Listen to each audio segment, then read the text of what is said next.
Hi, everybody. Welcome to English Digest. I'm Tom. Hi, I'm Stephanie. And today is our literature unit, and we have chosen a book entitled Go Ask Alice.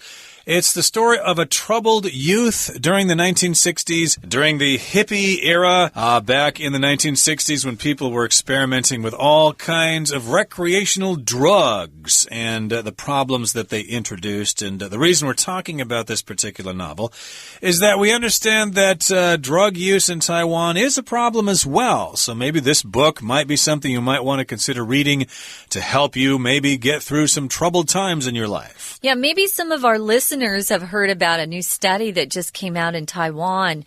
And they asked a lot of the high school kids if they were using any type of drug. And a third of the kids that were polled or asked this survey question had at least tried amphetamines, or as we call it in a slang word, we call it speed, because it quickens everything in you. Your heart speeds up. You feel like you have more energy, but it's actually quite dangerous. We had a football player, an 18-year-old kid, who actually died because he was taking too many energy drinks. It's the same kind of feeling, the caffeine and the Red Bull, those kind of energy drinks. And speed do the same thing. They speed up that heart too fast. Yes, indeed. There is a lot of pressure on young people these days to perform academically. There's pressure on people working to meet deadlines and make money and stuff like that. My goodness, everybody's under a lot of pressure these days. Yeah. And maybe this book might give you some perspective on that. It's a famous book that was published way back in 1971. Again, the title is Go Ask Alice. Let's get to it, everybody. Let's read the entire contents of the first day of our lesson right now.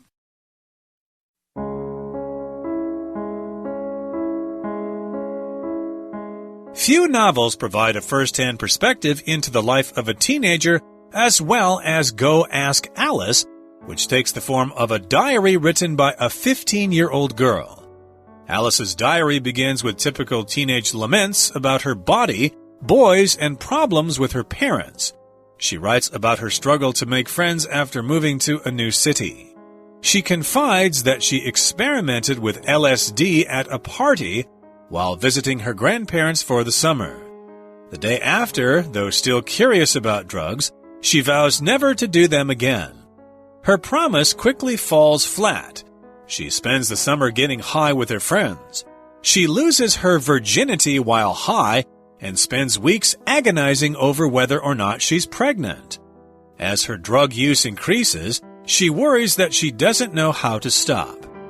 After returning home, Alice makes a new friend named Chris. The two girls share a mutual love of drugs, especially marijuana. Together, they start selling drugs to support their habits. Alice's addictions rapidly take over. Over the next year, Alice writes about running away from home. She reveals that she was arrested for drug possession and raped by drug buddies. She even admits having prostituted herself to buy drugs. Though she vows to get clean, she repeatedly breaks her promises. The third time Alice gets clean, she's determined to see it through. She makes different friends and starts dating a college freshman named Joel. Her relationship with her parents matures. However, she's vindictively dosed with LSD by an old friend, and she ends up in the psychiatric ward suffering from hallucinations. When finally returning home, she writes that she's finished confiding in her diary, believing she now knows how to communicate with people who really care about her. 3 weeks later, Alice dies of an overdose, though the circumstances behind it are never made clear.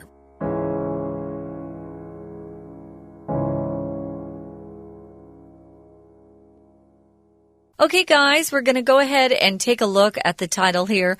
Go Ask Alice, a troubled youth. If you're troubled, you have a lot of troubles in your life. We'll often say a youth is troubled if they have problems at home. Maybe they're not getting along with their families, or they run away, or sometimes they skip class in school, and eventually they fall into bad things like drugs and maybe some things that are illegal too.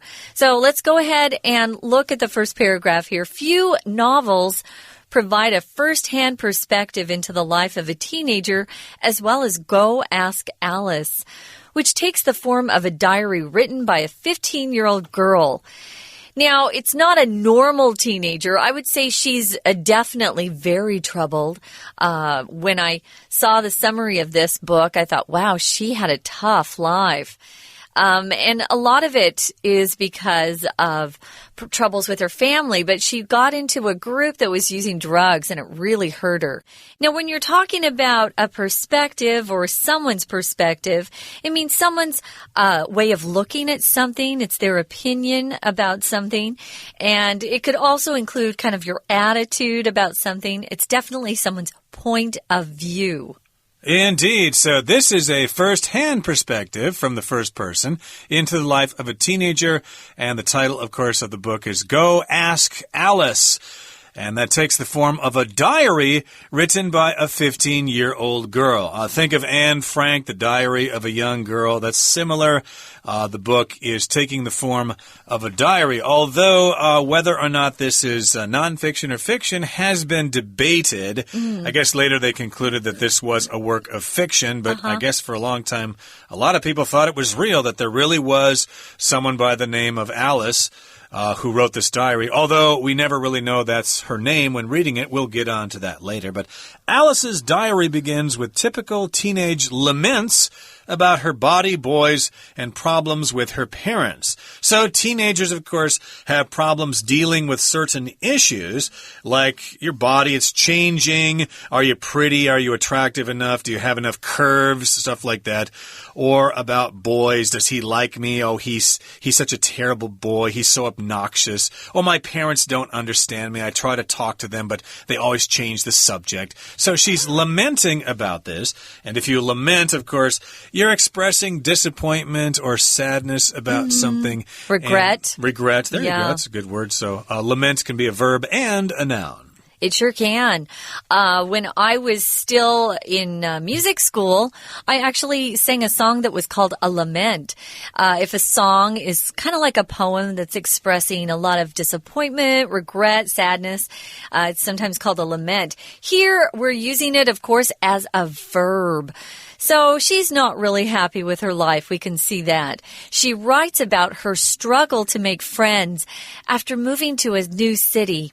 That's one of the hardest things that can happen to a kid. Besides their parents getting a divorce, it's moving to a new city. That is so hard because you have to leave behind your friends. You move into a new school. Nobody knows you. It's hard to, get into some fun social groups. So it's pretty lonely at first. Did that ever happen to you? Did you ever have to move away or something? No, my dad kept talking about moving. He never did, but it scared me because I didn't want to move. Yeah, you love your hometown. It's kind of weird because, a lot of people I talk to, they've moved all the time. Their father was an engineer or something, and they lived in Alaska and Arizona and Germany and stuff like that. But I was born and raised and graduated high school in the same hometown, and I even went to college in the same state, not the same town, but that's another problem here. But again, something happened here with Alice. Well, I should say the girl because, again, as I said, we don't really know if that's her name, but she has a struggle making friends after she moves to a new city, and she confides, or you could say she confides in her diary, that she experimented with LSD at a party while visiting her grandparents for the summer. Now, if you confide, that means you trust somebody with a secret. Usually this is used with the preposition in. I want to confide something in you. In other words, I want to tell you about something very personal, and you better not tell somebody else because it is private. Yeah. I'm trusting you. Yeah. So she tells her journal or her diary that she tried or experimented with LSD at a party while visiting her grandparents. LSD was a very popular drug, especially in the 70s, 60s, 70s, right? Right. Well, it's kind of weird because we don't really hear about LSD anymore. I think we've moved on to different things. But what it did was it made you feel like you were in a dream and you saw different things that weren't there. And some people looked like they were trying to hurt you sometimes to some people.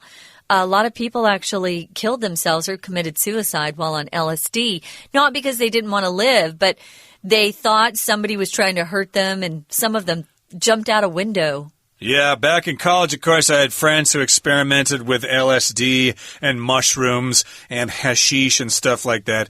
It makes it sound like college was a terrible place, but actually not that many people did it.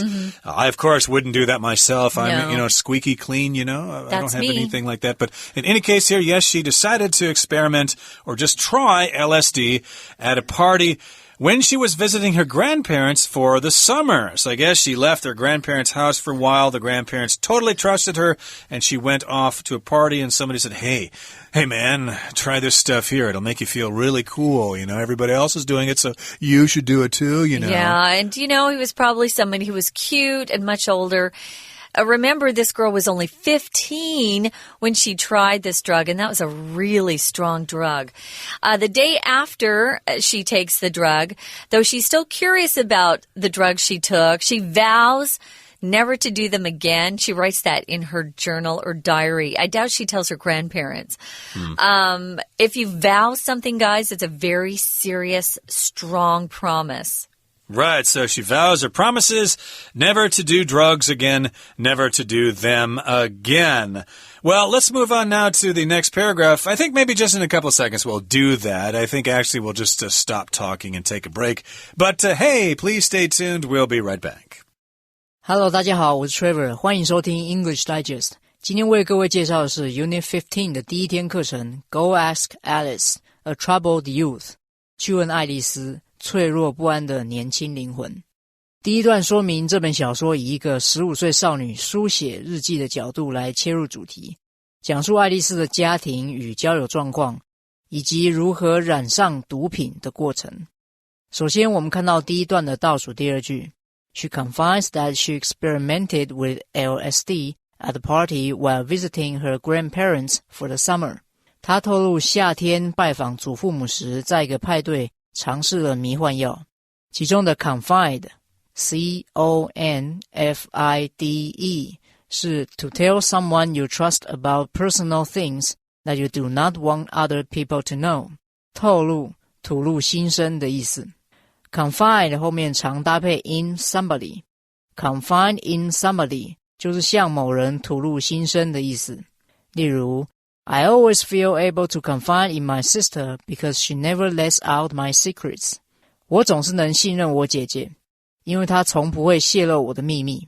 若要说明吐露的内容，我们可以用 confide to somebody that 这个句型来表示向某人吐露某事。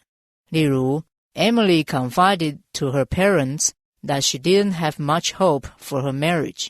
艾米丽向她的父母吐露心声，他认为对自己的婚姻没有抱持着太多的希望。We're going to take a quick break. Stay tuned. We'll be right back.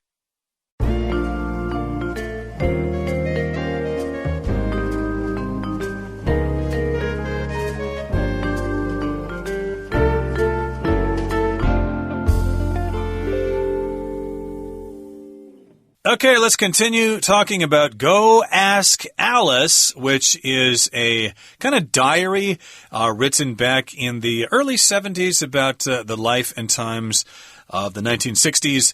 And, of course, it was a period of big change in the United States. And, of course, it had profound influence with the rest of the world as well. Now, remember where we left off. The writer of this diary said she experimented with LSD at a party. She's still curious about drugs, but she promises that she won't do them again. She recognizes that they're big trouble. Well, her promise quickly falls flat. If something falls flat, it basically fails, okay? Or it's not convincing. Your explanation fell flat when I found out the truth from one of your classmates. Yeah. You were lying to me. And so here her promise, she broke her promise pretty quickly. It fell flat. That's right. Well, that means, she didn't keep her vow or her promise to herself. And she spends this summer getting high with her friends. If you're getting high, that means you're on some type of drug that makes you feel like you're flying, pretty good for a while. But in the long run, it really hurts you. Now, she loses her virginity while high and spends weeks agonizing over whether or not she's pregnant. That's a huge problem for a high school kid. If you lose your virginity, it means so you had sex with somebody. But she was high. She may not even know who she slept with or had sex with, which is horrible. And when you agonize over something, you feel terrible about it. But it doesn't have to be just something that you did that you regret. It could be a decision you have to make that's very difficult, and you can agonize over it. It causes you a lot of mental stress, mental strain. Why is she so upset? Well, she doesn't know if she's pregnant. If you're pregnant, you're expecting a baby. So this could just change her life completely. Yep, being pregnant can change your life in a big way, especially if you're a girl. Guys, of course, can't get pregnant, so we can't really appreciate the feeling of being pregnant. But again, that can be a big life changer there, so you gotta watch out. And as her drug use increases, she worries that she doesn't know how to stop. Of course, they do say that when you start using some kind of substance, whether it be drugs or alcohol, you might get addicted to those things, and you just want to keep on using them. Not necessarily physically addicted, but maybe mentally. You just like the feeling, and you want to have that feeling all the time. So she worries that, my goodness, if I keep on using drugs, I just won't know how to stop. I just like them so much. I get so much out of them, and they really help me a lot. Well, after returning home, Alice makes a new friend named Chris. The two girls, Chris can be a guy's name or a girl's name, guys, just so you know. The two girls share a mutual love of drugs, especially marijuana, or as we call it, pot. You'll hear pot used more frequently than marijuana. If you have a mutual liking or a mutual love of something, it means you share it. They both like it. This is a problem, particularly in high schools in America, because these kids who start smoking pot lose all interest in classes, in school, in friends. All they want to do is smoke pot, so it's bad. Together, they start selling drugs to support their habits. We talk about drug users having a habit because it's an addiction that you have to keep feeding, or, your body goes a little crazy because your body wants it. So they start selling drugs. We call those people drug pushers because they're pushing drugs on other people. And Alice's addictions rapidly take over. Now, again, if you hear about this word addiction, you need to pay attention because this is the last thing any kid wants in their life. If you're addicted to something, it means you have to have it or you just kind of go crazy. You've seen people probably try to come clean or get off drugs. And, they shake, they sweat. There's lots of horrible after effects. So when something takes over, it takes control. And she suddenly has no more ability to just make her own decisions. Those drugs are controlling her. Yeah, the song, this word addiction makes me think of a song by Robert Palmer. Might as well face it, you're addicted to love. And of course, you can be addicted to all sorts of things. That's the verb phrase, to be addicted to something. I can't stop smoking. I'm addicted to cigarettes. And of course, her addictions are taking over. They control her. And over the next year, Alice writes about running away from home. She doesn't want to be at home. She wants to go someplace else. And she reveals that she was arrested for drug possession and raped by drug buddies. So, yes, indeed, she reveals this in her diary. She shows this.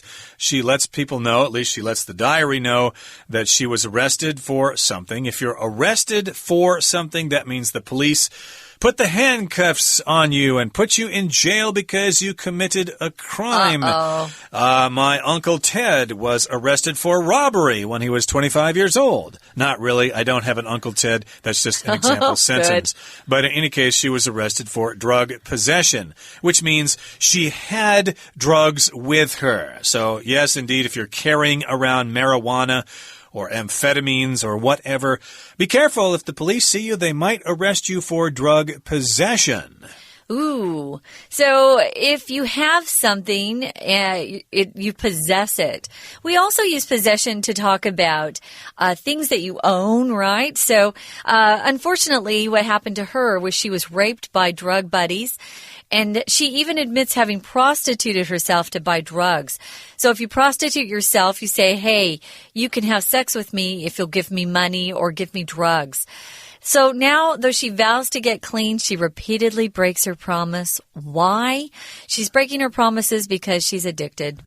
She is indeed addicted. Now, in the next paragraph here, it says, the third time Alice gets clean, she's determined to see it through. So again, to get clean means you get rid of your drugs or your alcohol, and she wants to see it through. That means she wants to continue with it and be successful. That's right. She makes different friends and starts dating a college freshman named Joel. And her relationship with her parents matures. If something matures, it just means it kind of grows up. So she may have been acting like a child with her parents before, but now she feels like they trust her, she trusts them, they can talk like adults together. They don't have to scream at each other all the time. However, she's vindictively dosed with LSD by an old friend, and she ends up in a psychiatric ward suffering from hallucinations. Those crazy dreams and images those people see if they're on LSD. If someone's vindictive, it means they're being really mean and they're trying to hurt you because they think you hurt them in the past. And if you dose someone with something, it means you give them a certain amount of drugs to take. They gave her the LSD without her knowing, though. So she ends up in a psychiatric ward, which is an area of the hospital that people with mental problems are placed. Right, and of course, I guess a friend was kind of mad that she was trying to come clean or something. They get mad, yeah. They dosed her with LSD, they gave her some LSD, and she ended up in the psychiatric ward at a hospital. She was having those hallucinations. I'm seeing things. What's happening? Help me. And when finally returning home, she writes that she's finished confiding in her diary, believing she now knows how to communicate with people who really care about her. A lot of people do this. They probably find that their parents or their friends don't really understand them, so they confide in their diary. But now she's tried to come clean. She knows that somebody did something vindictive to her, so she thinks, well, now I think I can deal with people. I know what to expect.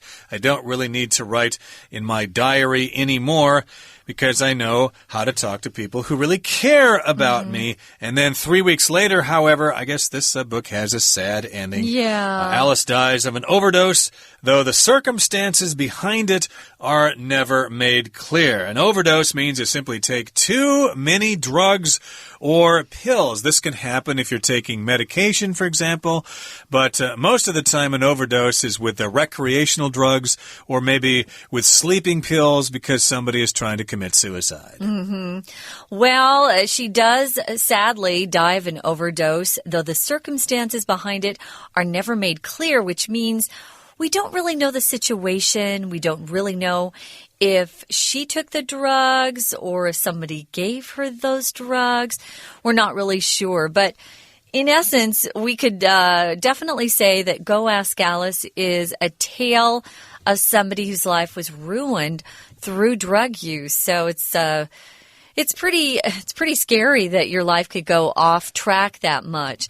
Okay, guys, we're going to listen one more time to our Chinese teacher, and then we'll be back to wrap up.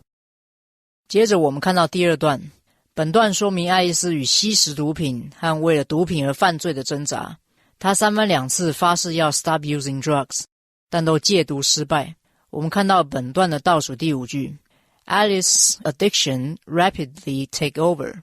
爱丽丝的毒瘾很快地左右了一切。其中的 take over 在这里解释为接管，表示被毒瘾占领。片语 take over 如果合成一个字 take over，就变成名词，也是接管或收购的意思。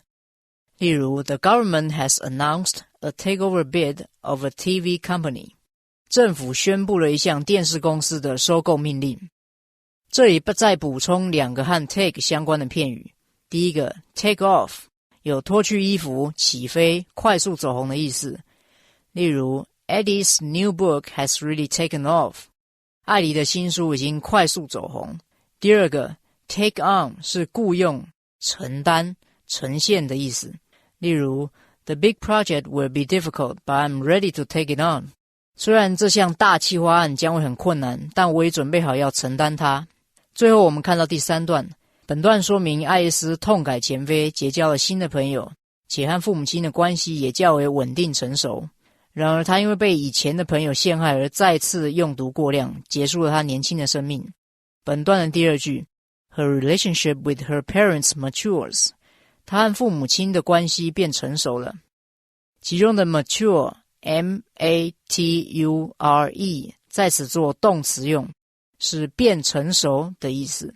我们常用的形容词 mature 是成熟的意思。例如 Although Wendy is only 10, she behaves in a mature way. 虽然温蒂只有10岁，她的行为举止相当成熟。Mature 除了成熟的意思之外，可以指发展完善。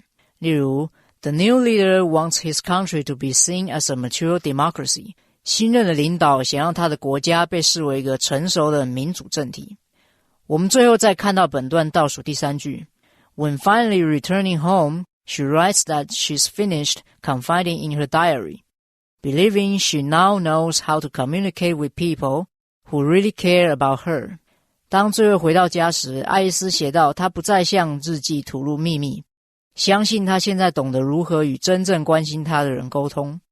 其中 when finally returning home 是分词构句的用法，原句应为 When Alice finally returns home, she writes that she finished confiding in her diary. 我们可以利用这个文法概念使这个句子更加简洁。首先将引导副词子句的从属连接词 when 保留或省略。再来，由于副词子句和主要子句的主词都是 she， 可以省略 when 子句的主词。